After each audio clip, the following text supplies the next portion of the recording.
Sa Alabel, Sarangani Province, bumagsak sa kamay ng otoridad ang isang 23 years old na lalaki na top 9 most wanted regional level dahil sa kasong child prostitution at 2 counts ng lascivious conduct. Ang blotter sa report.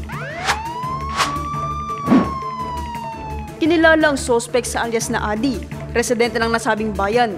Inaresto ito alauna ng hapon, araw ng Miyerkules, September 3, sa Barangay Poblasyon ng Bayan sa bisa ng warrant of arrest na inisyu ni Judge Rebecca Dardo Seredrica, presiding judge ng RTC 11th Judicial Region, Branch 46, Alabel, Sarangani Province na may petsa na November 10, 2021.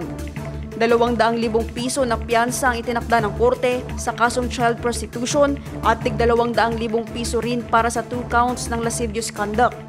Nasa kustodiya na ng Alabel Municipal Police Station ang suspect para sa wastong disposisyon.